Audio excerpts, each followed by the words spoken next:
Greetings and salutations. I am Poetic Heretic here with a special report entitled Real Vampires. Like most people, I've spent most of my life thinking vampires were nothing more than a very dark myth, something one could encounter only in books or horror movies.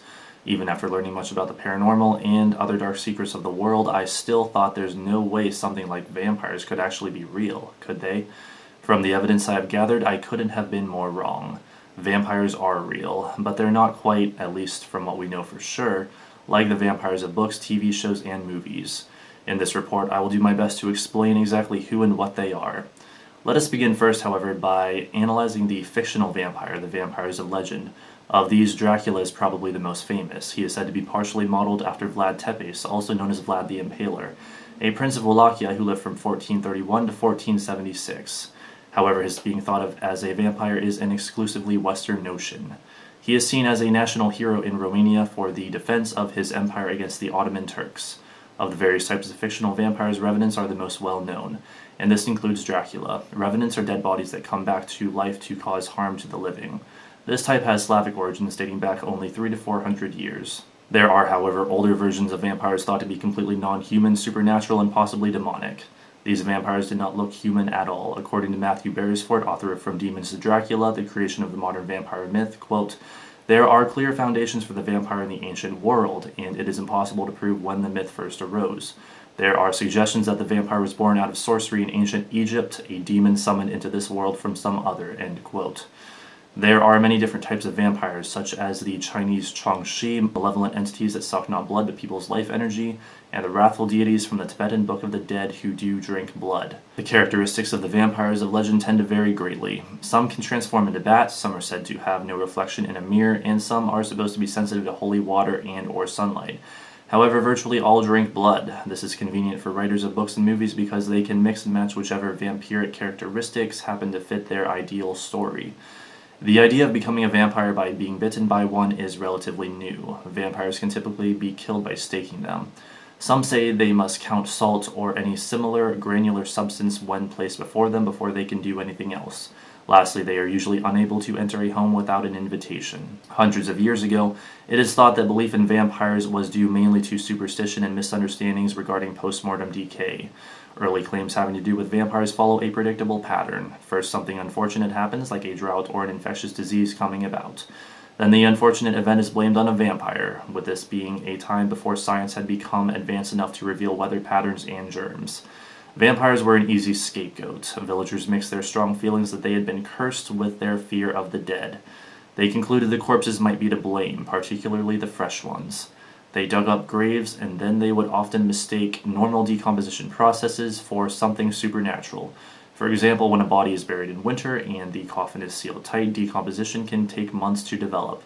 This causes bloating in the intestines, which can then cause blood to be pushed up into the dead body's mouth, so it appeared as if the corpses had been up and about, feeding on human blood. Doctors and morticians of today are well aware of these things, but to those who lived hundreds of years ago in medieval Europe, it was a sure sign that vampires were lurking in their midst. Now that we have gone over vampires historically, let us take a look at real vampirism, both what it is and what it is not. The following information is what I have gleaned from many long hours of research across the web, and I have used both my logic and intuition to the fullest extent to determine what is most likely to be true and what is most likely not to be true. With that said, let us continue. Simply stated, a real vampire is a human with an energy deficiency not brought on by any unnatural means. This must be balanced by regular consumption of energy from animals and or humans in addition to some inanimate sources. The two main types of energy consumed are blood and chi or prana, a form of psychic energy. Failure to do so results in sickness and or other health problems that can barely, if at all, be treated by modern medicine. Vampires are not beings who only drink blood. Vampires consume the usual variety of human food too.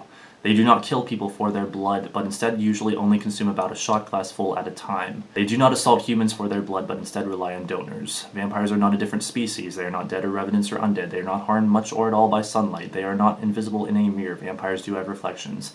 They do not require invitations to enter a home. They are not harmed by silver, nor are they immortal. Most do not have fangs, at least not natural ones. Most do not look like the vampires of books, and movies, nor do they have an emo or gothic look, but instead prefer to blend in. And just in case anyone was wondering, real vampires definitely do not sparkle. As for what causes vampirism, there is no known direct cause. Vampires are simply born. They usually realize they are vampires when they hit puberty. Vampires call this awakening. Some sources try to claim that vampirism is caused by a virus, but this appears to be inaccurate. Others, particularly certain religious groups, view vampirism as some form of religion, but those within the vampire community thoroughly reject this notion. Any rituals, books, spells, etc. said to turn someone into a vampire are claimed to be completely fraudulent by the vampire community. The following are some traits to look for when trying to identify a vampire. A nocturnal sleep schedule, sensitivity to bright light and or sunlight. Excess exposure makes a vampire feel ill, usually causing migraines, and may also cause other problems like nausea and skin irritations. Heightened vision, hearing, and other senses. A tendency to be faster and stronger than non-vampires. Naturally fast reflexes and agility, not getting sick as much as non-vampires or as easily. Enhanced psychic ability and or gifted energy focusing ability, being attracted to vampire myths or fiction since youth. Mood swings, feelings of being different, above average intelligence, and last but not least, the need to feed. There are two main types of real vampires. The first is the blood vampire, those that consume blood to make up for their energy deficiency. The second is the energy vampire, those that feed off various forms of energy, including psychic, sexual, and emotional energy. All self-identifying real vampires worldwide are generally and collectively known as the vampire community. They have many websites, Facebook groups, and other useful resources to help each other, to educate, to socialize, and for other purposes. While they don't technically have any laws or governing bodies, they do have guidelines that are generally followed by those within the vampire community. There is the Black Veil, the one that is probably the most followed. There is the Totem Lux Vampirica, or TLV, the local set of guidelines for the vampire community in South Africa. And then a smaller segment of the community prefers, interestingly enough, the Wiccan Rede, which states, "If it harm none, do what thou wilt."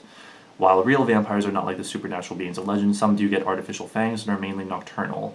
Within the vampire community are vampire houses, which refers to a group of vampires typically overseen by a vampire elder. According to one study, one of the challenges that real vampires face is feeling uncomfortable revealing their vampiric nature, even to the most important of people like social workers and healthcare professionals. The Atlanta Vampire Alliance found through their surveys that 5,000 or more people in the U.S. claim to be real vampires. Let's talk about feeding. Blood is obtained by vampires through willing donors. Vampires in general are strongly against trying to take blood by force or harming another in any way. Vampires describe blood as tasting coppery or metallic. The taste can change somewhat based on the donor's body or how well that person is hydrated. As for psychic vampires, some feed through sexual encounters, which is known as tantric feeding, others via the astral body, and others through emotion. Blood vampires usually realize accidentally the energy-boosting effects of blood, like from biting their lip and feeling an increase in energy from swallowing their own blood. Not feeding can result in serious medical conditions. One vampire did not feed for a total of 4 months and ended up in the emergency room. She had an unusually low heart rate, then upon standing or walking, her heart rate would rise rapidly to 160. Then she would experience a horrible migraine and occasionally pass out. Another vampire was unable to walk after going for too long without feeding. She ended up in the hospital. Her husband visited her, gave her some of his blood, and she experienced instant improvement in her condition. According to UCLA professor and medical doctor Thomas Gans, the health stabilizing effects of consuming blood for vampires may be psychological, and at least some vampires agree this is a possibility. So the thing to understand about what we know of real vampires at this point is that they are not the monsters or supernatural beings that fiction has made them out to be, but for the most part are ordinary people with an unusual condition that requires them to consume blood or in some cases psychic energy. But in this report I also want to analyze what we might not know for sure. Just because the vampires we know about are what they are doesn't mean that there couldn't be vampires we don't know about that are indeed something much darker and possibly supernatural. So in this next section we shall blur the lines between fantasy and reality and examine some cases of allegedly quote-unquote real vampirism. Cases that are indeed more or less in the realm of the supernatural. The first case we shall look at is that of Peter Blagojevich, a man who lived in Serbia in the 1700s. He came back from the dead. An unknown illness took the lives of 9 people in less than 10 weeks after Blagojevich died. Before they died, these same people said he was strangling them while they were asleep in the dream state. The son of Blagojevich said he saw him in his kitchen not more than 3 days following his demise. Soon after, his son also died inexplicably. His wife ran away from the town in terror after Blagojevich allegedly came to the house in the middle of the night asking for shoes. They called the military, leading to the exhuming of Blagojevich's body. It was apparently noticed that he was still breathing and his eyes were looking around. They staked him, creating a huge fountain of blood. His body was burned and the mysterious murders and disturbing dreams subsided immediately after. The next case is the Alnwick Castle Vampire. This took place before there even was a word for vampire, nearly 800 years prior to the publication of Dracula by Bram Stoker. It was documented by William of Newburgh. He told of an event where a man fell to his death while secretly watching his wife cheating on him. He was on the roof when it happened, but he didn't stay dead. He infected people with disease as he moved about. A priest and his flock located the gravesite of the vampire. They punctured the dead body with a shovel. Fresh blood seeped from the body, indicating to them that they had been right in their concern that it had been sucking people's blood. They cast the corpse into fire and the blood-drinking incidents came to an end. Next, we have the case of the Highgate Vampire. The year was 1969. The bloodless corpses of animals began to be seen in London's Highgate Cemetery. They had mysterious wounds on their necks. Then people started seeing an evil-looking entity very dark and tall with a transfixing gaze. According to one individual, he found himself lost and bewildered upon attempting to escape the cemetery. That was when he saw the Highgate Vampire. He was mesmerized and couldn't move. Finally, after some time had passed, the vampire vanished. The media reported on it, causing the cemetery to be desecrated by a mob of so-called vampire hunters. Multiple graves were dug up by them, causing conservationists to try to make it a law for the cemetery to be locked after dark. In time, alleged encounters and sightings of the entity faded away. Now we will look at Sava Savanovic. He was a ghost vampire from Serbia who haunted an old mill. He ambushed unsuspecting travelers who got too close to the mill and fed on them at night. Nothing was ever done about the vampire. Locals claimed he merely ceased his dark activity at some point. The mill continued to be passed down in the family who owned it. They were all too afraid to repair it, causing it to completely fall apart. By 2013, locals claimed the vampire had returned and now navigates a Serbian land in search of a new haunt. Even the local council issued the same warning. Next is the Vampire of Croglan Grange. This took place in the 1800s when the Cranwell family moved into Cumbria's Croglan Grange. Mysterious lights were seen in the garden by Lady Cranwell. One night she awakened to the lights outside her window. To her horror, they were actually eyes. She was paralyzed with fear. The entity removed each window pane one at a time. Then it reached in and unlocked the window with its rotten hand. Lady Cranwell screamed. Her brothers rushed in the room to see what was the matter. They found her bleeding horribly from her neck. At the same time, they saw a feline-shaped entity dash out the window and into the night. Her brothers determined that they must kill the vampire. They devised a trap. Lady Cranwell faked being asleep while in the same location where the vampire had previously attacked her. The creature attempted entry. The brothers fired their pistols at it. The undead thing shrieked and fled into the dark. The following day they formed an angry mob that looked all over the cemetery and came upon an open catacomb. They found chewed bones within as well as a rotting dead body in a coffin that had been opened. The body had a fresh bullet wound. The mob burned it. Let us now examine Jure Grando, a peasant who lived in Istria, Croatia, and died in 1656. He is said to have tormented locals for 16 years after he died. Even official records at the time documented him as a vampire. This was the first time ever that a human was formally classified as a vampire. The villagers claimed he haunted the area at night and knocked on doors. Whenever he knocked on someone's door, the person within ended up dead. When not engaged in those acts, he tormented his widowed wife by trying to get her to have sex with him. In time, the villagers got sick of him. They sent a priest after him. Grando couldn't defeat the priest, who used his cross against him. Some of the locals joined the priest, pursued the vampire to his gravesite, and cut off his head. Next up is the hunter-prest of Melrose Abbey. This was a priest who lived in the 11th century, located in the Scottish borders in a monastery called Melrose Abbey. His vampiric events happened around year 1138. He was a little evil in life and became a revenant after he died.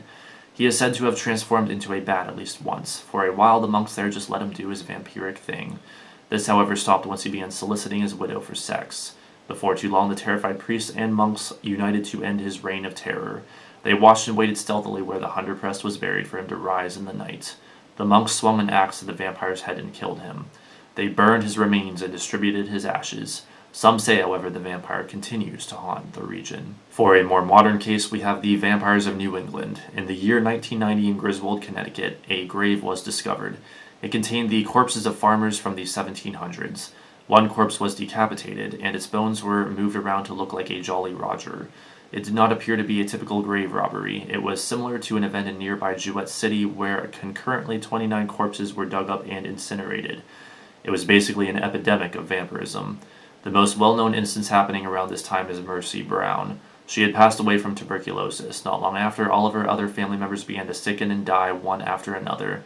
Mercy's corpse was exhumed. It was shockingly normal looking, as if she hadn't been dead long or even at all. The body was burned. Now we shall examine the case of the Gorbals Vampire. It began through hearsay that a vampire that had teeth made of iron was prowling about Gorbals Cemetery located in the Scottish city of Glasgow. The rumor stated the vampire kidnapped 2 kids. Before too long, the cemetery was teeming with kids hunting the vampire with sticks and knives. Authorities blamed Tales from the Crypt, a comic at the time.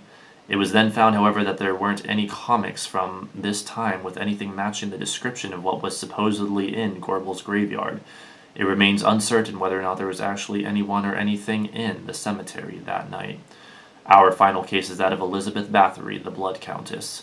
She is possibly the most well-known historical vampire besides Vlad the Impaler. She might have literally drunk blood, and some also say she bathed in blood.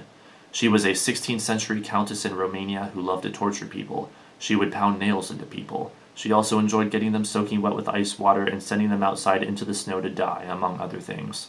Suspicion that she was a vampire started when allegations were made that she took blood baths. These were in the blood of young women. Supposedly this was done as an anti-aging measure. However, some historians say this was incorrect. The time came when Bthory was walled in her own castle while she was still alive, with solely sufficient space for her to get food and air. Years passed, and she died. Tales of vampires have been around for many years. Whether there could be any truth to them is still very much uncertain. What is certain is the idea of the vampire has become very popular in our modern age. With the success of TV shows like True Blood and the Vampire Diaries and movies like Twilight, vampires, at least in fiction, continue to only get more popular. This is sure to put more and more of a spotlight on the possibility of real vampirism as time goes on. At least in the case of the confirmed human vampires of the worldwide vampire community, real vampirism is not just a possibility, but a certainty. This has been a special report from Poetic Heretic. Thanks for watching.